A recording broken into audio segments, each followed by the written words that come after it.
Are they coming in now or are they? We'll ask them if you want to get started. Okay, all right.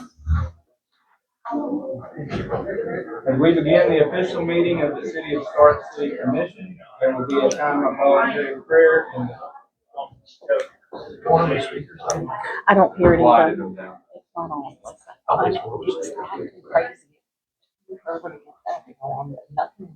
Come on in. Come on. Come on in. Come on in and have a seat. Go in. Got all this young energy in there. Lots to say and talk about. All right. As we begin the official meeting of the City of Starke City Commission, there will be a time of voluntary prayer and the Pledge of Allegiance. Those willing to do so are asked to stand, and Vice Mayor Wermer will lead us in prayer and the Pledge of Allegiance. Let's bow. Dear Lord God, we thank you for this day. God, we thank you for all of your awesome blessings. We ask God that you will be with us in this meeting. Help this board to make the best decisions that we can with the information that we will be provided to better serve our citizens.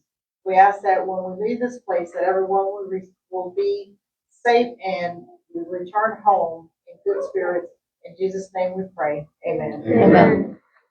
Pledge allegiance to the flag of the United States of America and to the republic for which it stands, one nation, under God, indivisible, with liberty and justice for all. All right. As we bring the meeting to order, we're going to have roll call. Commissioner Overstreet. Commissioner Mortimer. Present. Commissioner Nugent. Here. Commissioner Milner is absent tonight, and I am here. At this time, I'll entertain a motion to approve the agenda. I'm sorry, do we have any changes, deletions? I know you wanted to add the ball team presentation. Yes, sir, Mr. Mayor, if we could add the district champ ball teams under emergency items, please, so they could go prior to citizen participation. Yes, ma'am. Do we have any other changes? No, sir. All right. I'll entertain a motion to approve. Motion. Okay, we have a motion by Commissioner Nugent and a second by Commissioner Mortimer. All those in favor say aye. Aye. Motion passes 4-0. We move on to the consent agenda. I'll entertain a motion to approve. I see where Commissioner Overstreet approved the bill. Okay. You make a motion to approve? I'll make a motion. Okay, we have a motion. Do we have a second? Second. We have a motion to approve by Commissioner Overstreet with a second by Commissioner Mortimer. All those in favor say aye. Aye. Motion passes 4-0. That brings us to number 7 with the presentation for the ball team. Hi, good evening, everyone. Hi, Dana. Welcome. Thank you. My name is Dean Buchanan, for anyone that doesn't know me. Just wanted to give a huge thank you first to the city for all of your donations and help that y'all have given us. This is your money in action. Getting them out here wasn't hard, honestly, at all. They were very excited to be here. So we have our girls 16U softball, we have our T-ball team, and then our senior boys unfortunately couldn't be here, but all 3 of these teams either came in second or first in districts, which is a huge accomplishment. Wow. Great job. So we're super excited about that. We had our T-ball team that actually already went to states, but my first team that I want to bring up and kind of introduce to y'all is our 16U softball team. Our coaches are Brian Salvatore, John Bradshaw, Rebecca Hancock, and David Woodrum. The 4 of them have been incredible this entire season, and they've helped these girls out a ton. I think it's your first time heading to district or to states? Yes. So they've been in the program for a long time, so this is a huge accomplishment for them, and they'll be going to states 2 weeks from now. 24th is the meeting, and then 25th is start playing games. Heck yeah, so they're ready to hit the ground running, and that's only in Lake City, so not too far. If anybody's free and wants to go catch some good softball, I'd head out that way. But we're super excited for them, and we can't wait to see how well they do in states. Our 16U boys, they could not make it. They're at practice right now. They want to get some more bats on balls, I guess. But they came in second. Oh, our girls came in first. Woohoo! Bring them girls in. So good. Heck yeah. So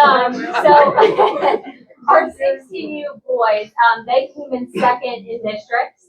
They did a fantastic job. They were kind of a thrown together team. I think I had 4 kids when signups closed, and I had 3 or 4 moms that said we're playing this season. And they got a ton of kids. They got great coaches. They had Dusty Griffiths, Stephen Niff, and Randall Griffiths. They came and did, just an excellent job with those boys. And they took them, like I said, to a second place district win. So we'll take that. Unfortunately, they did not attend states, but they have the opportunity to go. So that's applause worthy. Heck yeah. And then we have our T-ball team here. So their final game was it was crazy. They lost in their district championship game, so they came in second, but it was 46-45. I don't know if you've ever seen a game go that high, but they did it, and it was amazing. It was.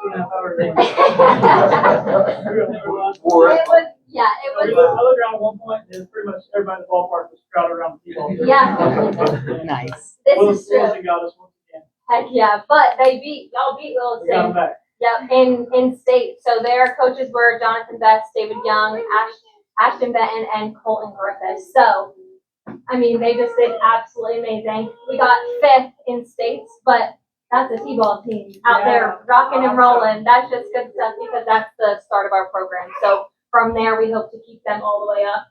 And we had 13 kids, 13 girls and boys ready to take on honestly anything. So yeah, it's been a super fun season. Other than our girls, our teams are done for now until fall ball, but let's keep just cheering them on, and we appreciate your support and everything that y'all do. So, yeah, thank you.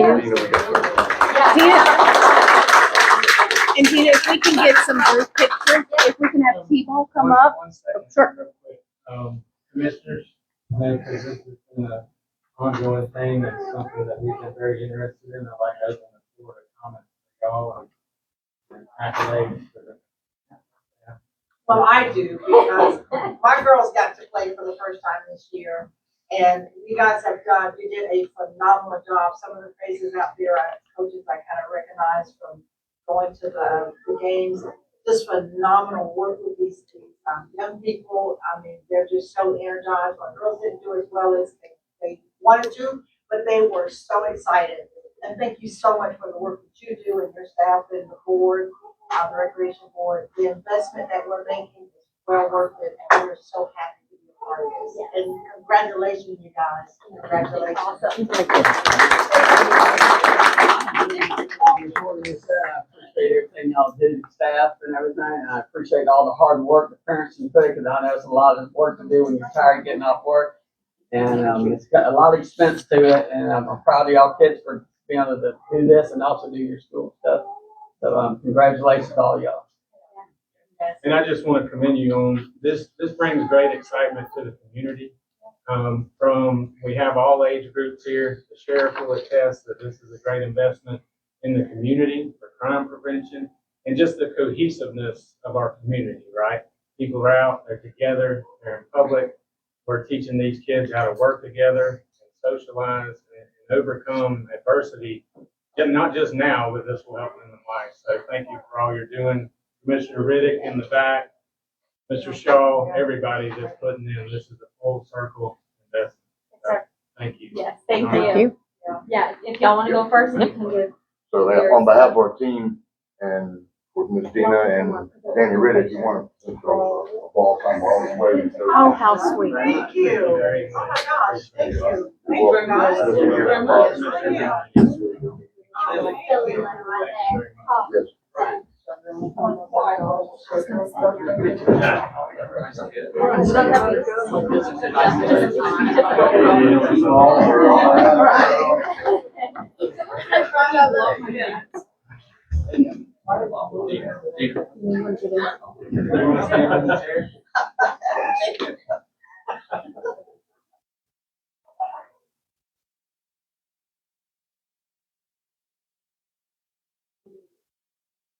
Thank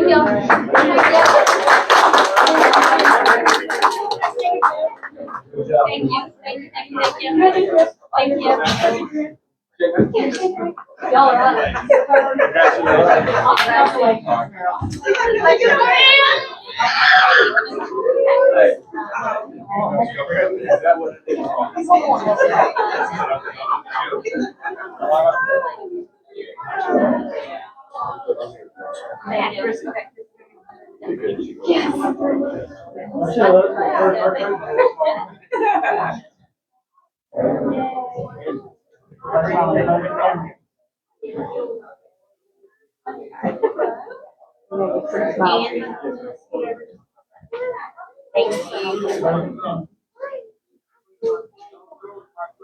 Hang on.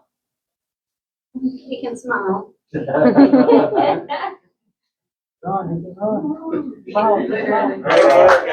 guys.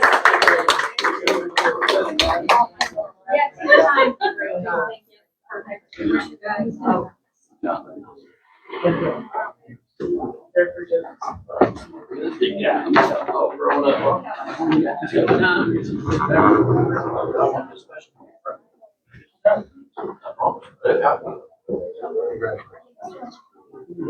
That's the most smiles I've seen in this room in a long time. I got some. Babies bring out. Thank you. They do. Just that. See you soon. Take care. Good to see you. Here comes the mood killer. All right. You're gonna be here.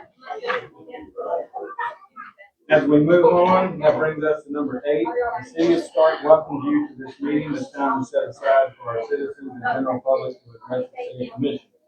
This is not a question or answer time.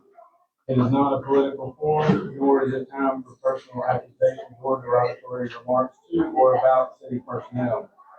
If you would like to address the commission, please complete a form, come to the podium when you are called, and speak into the microphone and state your name and address for the record. Please also limit your comments to not more than 3 minutes. Your participation is welcome. At this time, I do not have any comment cards. Anybody wants to make comments, just fill one out real quick. Anybody? All right, we'll move on. Number 9, I do not have any new business listed. Number 10, no old business listed. We do not have any public hearings under number 11. We do not have any quasi-judicial hearings under number 12. That brings us to number 13, the city manager. All right, well, we're supposed to take another 2 hours. Ah. I know, Take right? a short recess. In the middle. What you got before you in your package is a very, very preliminary budget proposal. I thought we were going individually. Downward is not great, but a couple of options in front of you, maybe check itself. And then one option I'll go on. If you go to page 2, slide through there.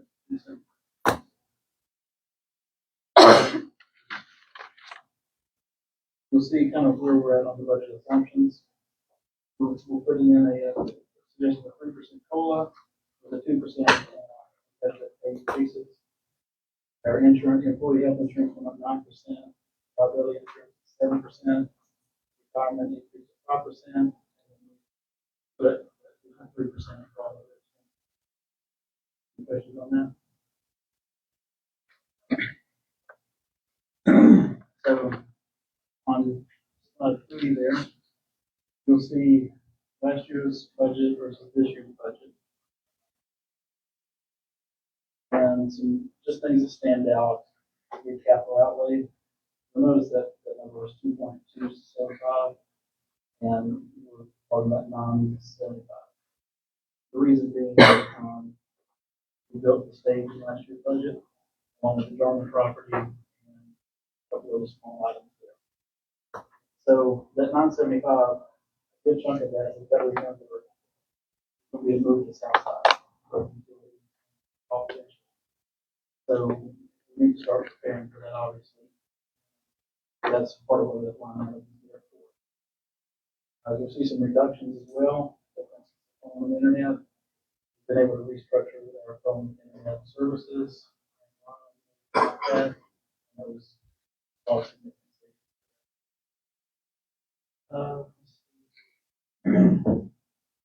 you notice down there on line that says code enforcement at 0. Last year there was $150,000. That's not their operations. $150,000 was an expense for them there. Taking it out, their operations is another line item. But again, that's not just their operating cost.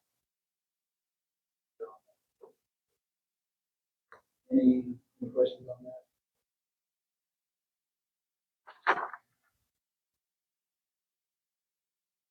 So take a look at slide 4. This back up and kind of go over what's happening right now in the state. As you all know, the legislature passed the proposed amendment to the voters.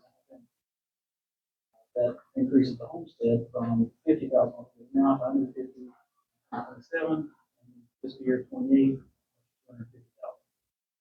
What does that mean for us? That's a decrease in revenue of about $330,000. So while it's not nearly as much as what they originally was proposed all taxes, it's still a significant amount. In that bill, they also specified that those funds are only federal and for government services, for safety. And then you got some infrastructure projects, environmental programs, education. Well, that's all well and good. The general fund is what funds those anyway. So they're specifying what's already been kind of a misleading thing there. Overall, though, there's no good options on the table. What we'll take a look at is this is the worst case scenario if they were to be implemented tomorrow. So we go down through there. Notice your outside services.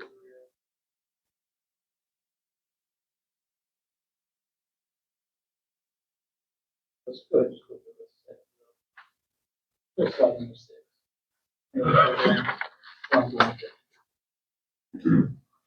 How do we make up that 330,000? We've got a couple different options. Remember last year we went from 2 people per shift. That happens to equal about $300,000-$400,000. Out there in that area where we make up the difference. So that's option 1. Not ideal, right? Page 7. This is what the police department was. Remember, we contracted with the sheriff's office to provide services to the city. Last year we budgeted 672. This year we're projecting 12,677. Why does it keep going up? That's tied to the millage rate. So an increase in assessed values, we're going to see paid more, obviously, because it's tied to the millage rate. So go to page 8. Why did, and just for the record, when you're done, I'm gonna be asking you for a workshop, that's why I don't wanna get bogged down in a whole lot of questions, but what's your rationale on the retirement contribution? That has to do, there's a lot of variables that go into that, both market volatility, depths, and then we draw, of course, on the actuary rates themselves. That's where that number's coming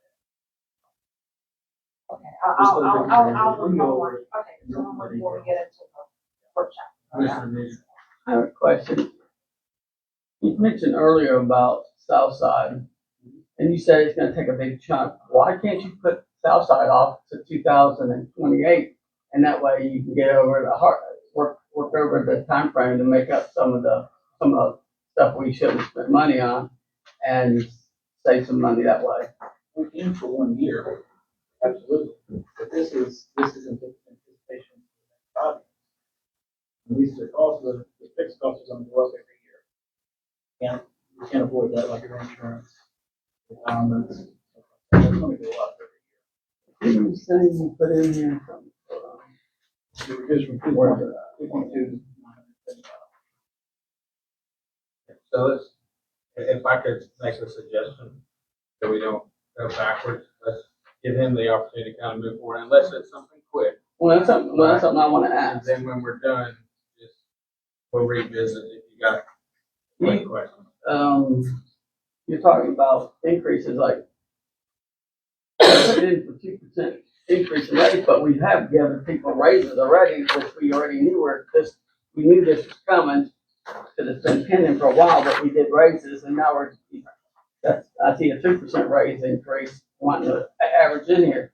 And these are all hypotheticals, theories, and options that he's going over, so. And back to Commissioner Mortimer's point, we'll be able to iron that stuff out in future workshops. So this is just a basic overview, putting on our radar of things that we should potentially look at doing or could do, and then we'll work it out in future workshops. This isn't the end all be all. Okay. Like, this is It's a very rough draft. preliminary. Oh, it's very, very rough draft. What working rough draft? We'll make we'll say that. And let's just go into the reason why the rough working draft is because there's a lot of information that comes on later in the year that we can't necessarily anticipate some of it, but until we get the exact number, that's why we started doing it. So going back to page 8, you'll see potential there. The sheriff and I talked briefly yesterday about this educational appropriation, but this would be a potential to renegotiate our existing contract. Not on the military. Yeah, so this would be just, if that were to be agreed upon, all parties agree, outside services, take care of those, although also relevant. And so there's sort of what can the parties agree to, if anything at all, a little bit of unknowns there. Two options. Page 9 is just, this is what our revenue is projected at. So it's kind of a self-explanatory page there. But there's one other option that I'm going to talk about, and that's special assessment. The whole idea behind this homestead exemption and increasing it was to say that you can own your own property and the government shouldn't be able to come in and take your property because you don't pay tax. Correct? So that being said, a lot of we're on, going around in the city manager circles and League of Cities and places like that. Look, how do we make up this shortfall in revenue? Special assessments. The thing that we also need to realize is that special assessments aren't tied to the military. That's the cost of business. What the commission itself is. Right? So the county just wants that. All know last year. An issue there too, but again, statewide there's $12 billion in loss of revenue that has to be made up in some fashion. Whether that's through cuts, professional services, there's a lot of unknowns out there, a lot of questions, and a lot of what are we going to do? How do we fix this? Now, this is just my opinion on it. Take it for what it's worth. It just seems like this whole process is right. There's no real thought behind the whole process. Opinion on it. But there's still a lot of answers that need to be, a lot of questions that need to be answered from the local standpoint.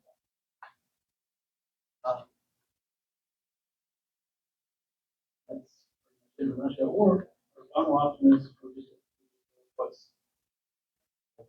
online because it didn't happen. Possible either. What we're going to do next year after that, year after that.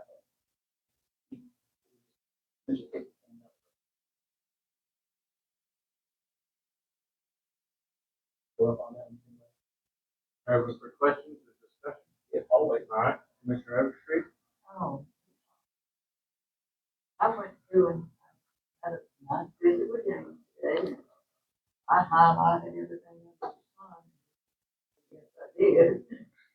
So we went through it line by line, and I think that gives you a better understanding of how they want to come up with it. Also, I went over things I think he's gonna work on. I didn't blog. For instance, like David, so David would know what money he's got coming in and out. And my goal is for them, and every fire department to have a monthly budget. I mean, a monthly report on the budget. Hopefully this will come about. Quarterly was the goal. We're- Quarterly goal. But these are things that I think are important, so that the people who have a budget.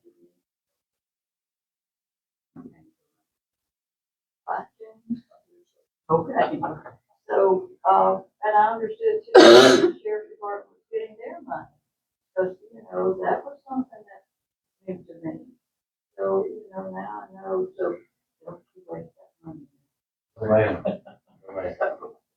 But generally, just knowing, just like the new school, okay, they're working on, the final thing, they're working on something, so take time to go line by line and ask questions and find out. I learned a lot today, and everything was but,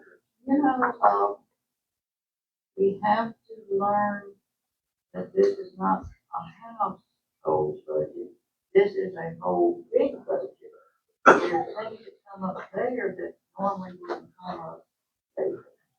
So, I think it's a fair budget. That's my opinion. Oh, no, I have a whole lot more that I wanna say, and that I don't You wanna wanna go talk. last? No, I wanna go ahead and set, a workshop. I agree with you. Devil's gonna give me 3 minutes, but I would just rather just set a workshop, because. I concur, and, two, and you presented options, we're looking at. My opinion is that we don't make up those lost revenues all in one flow. And say, okay, we're gonna cut this department, this department, this department. Trim the fat, where we find fat, we be disciplined in areas where I'm not saying that we haven't been disciplined, but we just tighten down. And, with where were we at on our budget number? What was that number? 8 million or whatever? So we can go through that, we do a workshop and find these areas where we can afford to make these cuts and without cutting service, without, I think I've had some discussions with the sheriff, there is great potential on the state level.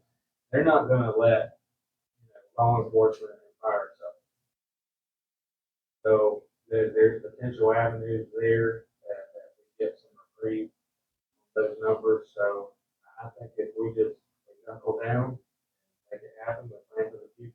This school thing though, we're not gonna be able to put it off. If we get the fund, if the county gets the funding for the school, that's going forward.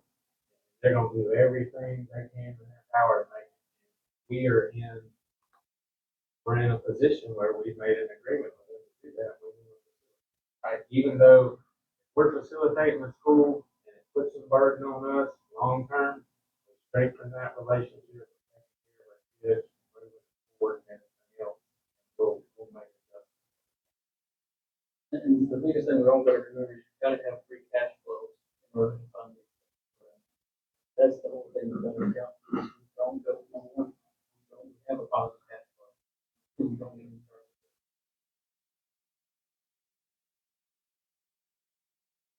That's great. So I believe we're to the point we need to be, Madam Clerk, looking at the dates for Sure. workshop. Two, that brings up Commissioner.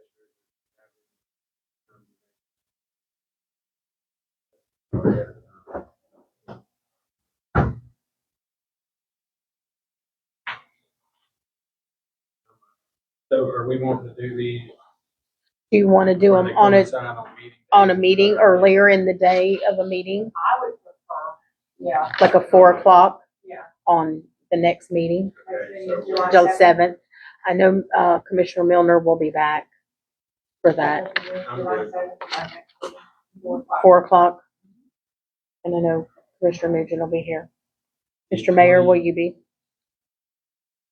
Mr. Nugent, are you good for July I think 7th? I'm good with July He is 7th. good. I haven't updated everything on my calendar, but I think I'm good.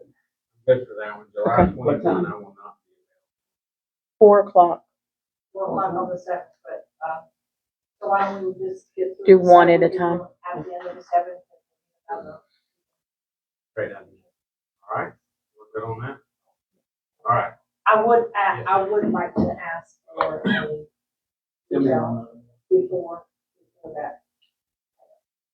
Like before Friday. Yeah, like a week before. Yeah. Yes, Set a date for the Tuesday. But you said it's 7. Yes. We did, But we're asking for the actual budget, the proposed budget. Oh. That way ahead we of have time. done- And we have an extra week kind of in there because June has some extra days. So they should be fine. Travel days. Anticipated travel days for the rest of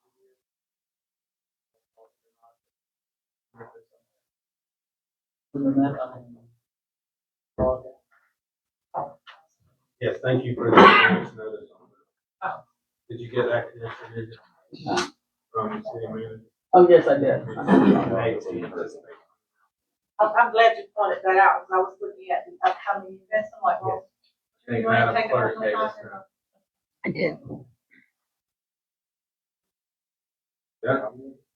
Any questions or anything for Mr. Bowen before we move on to?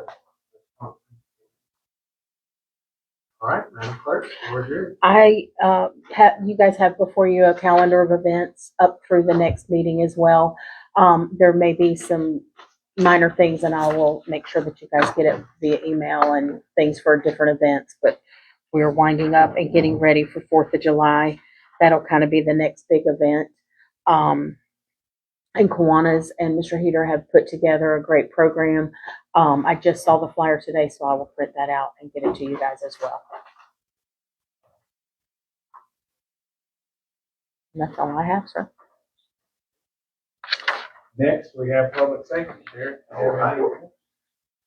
I come before you, I was concerned, I talked to Drew, kind of got a little insight, wanted to highlight, some of the things of the state. You know, if you look at what the bill that was passed, of course, as you know, in the sheriff's circles, it's been all the counties, and myself, as Sheriff White, have spent quite a bit of time with Byron Donald, on the phone with them, and how they plan on fixing it, with the restrained county cities, how it moves forward. And, you know, so you work on this year, and they realize you can get on this much, that they go to backfill and do those things if it does pass, once it's got to pass. In regards to it, but the bill ensures funding for education, public safety, and infrastructure. The amendment does not apply to ad valorem taxes collected by school boards. Interesting. To ensure funding for critical functions of local government, the amendment requires cities and counties to use the remaining property tax revenue for the following: in order: public safety, including law enforcement, fire services, and emergency medical services. And then it lists the other priorities, bridges, those type of things that are in the line in regards to it. So I just wanted to be mine. 5% adjustment to it. I think you'll see a key in there, 5%, how you affect it, that it goes forward. So we need to be mindful that you got to look at, they don't want to see you cutting public safety first. They're going to be backfilling some of those funds. As you know, they do with us to keep our salaries up. We receive nearly, I think $900,000 a year to keep our deputy salaries up. So the advantage they give to the fiscally constrained counties in doing that, it makes us competitive. But I wrote this down so I wouldn't forget or get sidetracked. Honorable Mayor and City Commissioners, I've been advised that due to the proposed homestead property tax exemption that will be considered by Florida voters this November, the city must begin evaluating potential options to address any resulting reduction in ad valorem tax revenues. Only smart. I am certain that cities and counties across Florida are undertaking similar discussions as they assess the possible impact on services provided to the residents, as we have been in the county for the last couple of months, getting updated by the county clerk and also by the county manager. First and foremost, I want to assure that the Bradford County Sheriff's Office stands ready to work collaboratively with the city commission, city manager, and city clerk to address these challenges in a responsible and thoughtful manner. That said, I've already submitted my proposed fiscal year 2026-27 budget to the Bradford County Board of Commissioners on June 8th, 2026. By statute, I have to present one by June 10th. That's constitutional officer. As you're aware, public safety is the foundation upon which every thriving and vibrant community is built. Since the consolidation of the Starke Police Department into the Sheriff's Office, the city and its residents have experienced significant reduction in crime, faster response times, enhanced accountability, and a level of service that has consistently met the expectations of the community. Any reduction in the city's contracted funding for law enforcement services will inevitably impact the level of coverage and responsiveness that the citizens of Starke currently enjoy. I respectfully urge the Commission to approach any consideration of reducing public safety funding with great caution. The residents of Starke deserve the calm, stability, and security they have come to expect, and I would hate to see the community return to the challenges and uncertainty experienced in the years past. The Sheriff's Office has provided professional law enforcement services to the city at an estimated savings of nearly 50% when compared to the cost of operating an independent municipal police department. I understand that some have suggested that law enforcement services are solely the constitutional responsibility of the sheriff. This is true. While that statement is true, generally true, it's equally important to recognize that city residents pay additional municipal taxes to receive enhanced services beyond the baseline level of countywide law enforcement. Hence, you'll see it addressed in the amendment people will be voting on in November. The reduction of services in public safety being at the top. Public safety remains the most essential of those services, as protection of life, property, and public welfare is the cornerstone of any civilized society. I do not believe the citizens of Starke should receive less service than they currently enjoy. Therefore, if reductions in public safety funding are contemplated, alternative funding mechanisms and revenue sources must also be explored. Such options could include, but are not limited to, the establishment of municipal service taxing units, MSTUs, as you're all aware of in the municipal services and realms. The return of the communications funding that was paid by the city to the Sheriff's Office for after-hour utility and power outage calls, reimbursement for dispatch services provided to city fire rescue, and other available funding opportunities. These are not things I seek. That's how we wrapped it up before. These examples represent only a few of the discussions that may become necessary should public safety revenues be reduced. We are all facing a period of uncertainty. There is no doubt. I've been doing this a long time. This is going on my 40th year, and this is probably one of the most unpredictable, other than a hurricane or a tornado hitting or some shortfall in the government as we had the crisis in 2004, whenever it was, when everything dropped, the housing market and all that. This is scary. I didn't think people would vote for $15 minimum an hour back then when people were making $7, $8, but people voted for it. People are most likely going to vote to reduce their property taxes, because I'm a true believer in that people should be able to own their home. I think there's other ways of doing it, whether it be sales tax or taxing flights, or I've heard all kinds of things coming out of Tallahassee as we've been up there during the legislative session.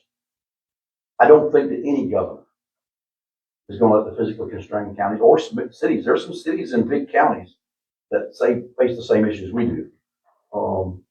They don't have the same economics as some of the bigger areas of that county. I don't see a true leader allowing that to fail. And there's ways there. I just think this was their way of battling and putting something on the ballot that they had to have their name to, and let the people have a say-so in it. And there's got to be a fix. If not, you can't have 100 plus cities and 20 something plus counties in favor. It's not going to work, because the people of Bradford County and the city of Starke deserve the same as anybody living in the big counties, whether it be Broward, Miami, Jacksonville. And I don't see anybody with any character would allow that to happen. So there's a lot of uncertainty. And then putting the cart before the horse always bothers me. If we make major cuts this year, the next year they look at it and say, oh, you survived on this, so you don't need but X, Y, Z. It's a gamble. Everything we do right now is a guess and a gamble and a forecast. Who's got the lucky forecast moving ahead? It's like a weather report. 50% rain, 50% of the area is going to get it. But and none of that can predict exactly what the future holds. However, I remain committed to working with the City Commission in a spirit of cooperation and partnership to identify solutions that protect both the city's financial stability and the public safety needs of its residents. As your sheriff, I'm prepared to work alongside each of you to find those solutions. That's what I'm committed to do. We've submitted our budget. If we have to make changes to that or reduce staff, that is something I would put it, we do it urgently. I hope to do it through attrition. We'd have to lay people off, but to give the same level of service to the city. Or find other ways of coming back to you. Say, okay, you cut that, but we've got to do this. I don't think any resident wants to know it's tax. I don't think anybody wants to pay back. You take from here, but you've got to pay here. This is not feasible. That's the reason why we put it on the village. So I couldn't come back 1 year and say, oh, it's 3%, oh, it's 5%. As the city grows, so will the amount. However, as I can tell you, when the COLA come back this year, our retirement rates jumped out of the roof.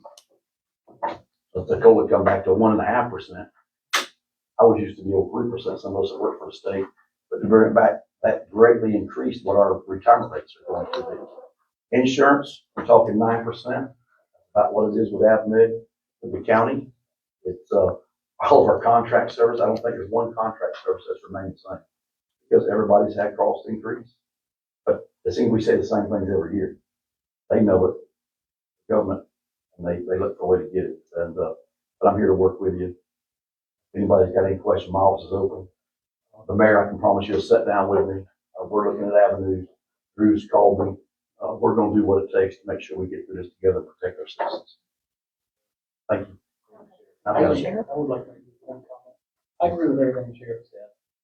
It's, and we talked yesterday, I thought it 300% with it. And my recommendation right now would be, we can last one more year on the current budget. But, and that kind of goes back to what the Sheriff said of what's going to happen next year. Just keep that in mind. That was probably the avenue I was with. The upcoming year, let's spend the next year before we're looking at what's going to happen, answering those questions, having those questions. So I think if you do a little bit of it a lot of it this year, and it does pass, it may even put us in a worse position. That's my only thing is talking to everybody I know. And I'm in a group chat with all the sheriffs and our legal and our our lobbyists, and they're all saying, well, you do all that this year, they're going to look at you and say, we're going to backfill, and your start grew 2%, and the cost of living went up 1.9%, so all you need is this. Well, that's great, but you're doing it on $1 million less than what you budgeted for the year before, and it makes it a little tough to make up that gap. We want to be proactive, but we don't want to over. Exactly. And what if it doesn't pass? Talking to one poll that I've heard about and had a little privy to, didn't show it passing because even the citizens are going, oh, wait a minute. I want my water. I want my sewer when I flush the toilet. I want my sidewalk. I start thinking about it in reality, and I imagine, as I was told, the Florida Association of Counties and the Florida League of Cities will be doing their mass campaign, and the everyday citizen understands we're not here to make a profit. We're here to provide a service, and that's what government does. The big overspending, you don't find the Doge in them, and here finding big waste. We don't have a whole lot to waste. In regards to it, I think just into myself personally, talking to 3 of the candidates for governor, know that that's an issue that they'll have to address first thing out the gate. But I want to call and ask. Y'all think to be nosy. And trust me, it's scary to myself as well. But I can tell you as a homeowner, I think there's other ways of taxing without taxing just somebody that should own their own. We don't want to pay taxes on unrealized gains. Exactly. So that, but I want the service. I'm at the age now, and I call for a rescue. I want a rescue to show up. My house catches fire. I want a fireman to show up. Well, you used to live in the city. It was a safer place. It was. It is. I tried to spread that. And some of those things I did fell on me. Now the joke is on me in the end. Thank you, Sheriff. Thank you, Sheriff. All right, Mr. Walker, anything for us? We have some proposal in the foreclosure that we have. Starke has said, problem with that is that we believe there may be contamination in the property. My understanding is it was a filling station at one time. And the minute that you touch property with ownership, you are It's yours and the cleanup is yours as well. So that's, my recommendation is that we do a phase one contamination study to make a determination. I'm reaching out to one of the entities, GSP in Gainesville, that does that sort of work. Find out what the cost of the phase one assessment is, and then get that back to you. We could do a shade meeting again. I don't think we're at the point just yet. We don't have enough information to say yea or nay to Mr. Yatsen. So the foreclosure, the best you get is the property. So we're in kind of a sticky wicket, I'd say. But the one thing about taking the property is eyesore. We clean up the eyesore. And there are funds that will assist with cleanup. But it's my experience is that those are a long time coming. Sign up for it. Maybe the property is already on the state cleanup site. Might be, so we can try to find out some information. Once we know that, we can have a shade meeting or we can get that information. We'll look forward to further information next week. Mr. Moore? Yeah, Mr. Walker, is there a way that we could, have Mr. Yasi, is his name, pay for the, information study? I'll find out what it is and see if he's willing to pay for it or what. Whatever. Yeah, I agree. I said that, I agree with that about study on that passage. That's all. All right. Commissioner report, Commissioner Overstreet. All right, Mr. Moore. Yes, sir. Ms. Valeria Pitaway asked me to announce that in honor of Juneteenth, the Juneteenth celebration on Friday, 2 to 5 p.m., they're going to be at Daniel's Auto Salon and food thing. They're going to be doing some having some drawings and playing some games and doing some things. So everyone's welcome to attend, and the actual celebration gala will be at the fairground on June the 27th at 6 p.m. And tickets are $30 for adults and $10 for youth, 17 to 18. Any child under 7 and under is free. And seating is limited, so if you want to attend, I have her phone number and contact information I'm going to share with the clerk. Anybody that wants to go ahead and get tickets, go ahead and do that. I will be at FPPA. So I won't be able to, unfortunately.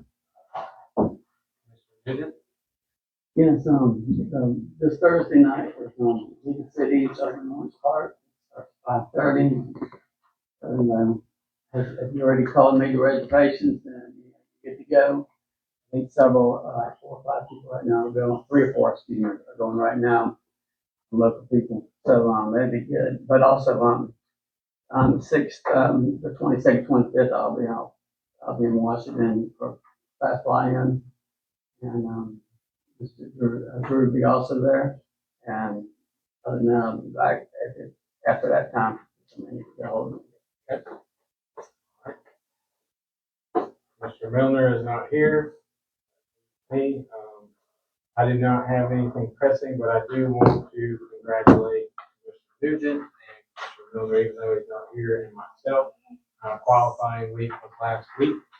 And the 3 of us were unopposed, so we will be, you'll have to deal with us for another 4 years. It's truly an honor to serve, and I feel like, we've accomplished a lot of great things in the last 4 years. We have a lot of things in the wings, and we have challenging times, but that's part of the job. And I look forward to taking that on and continuing to serve the citizens. That's all I have. Congratulations, gentlemen. Congratulations. Motion to adjourn. Congratulations. Meeting is adjourned. Everybody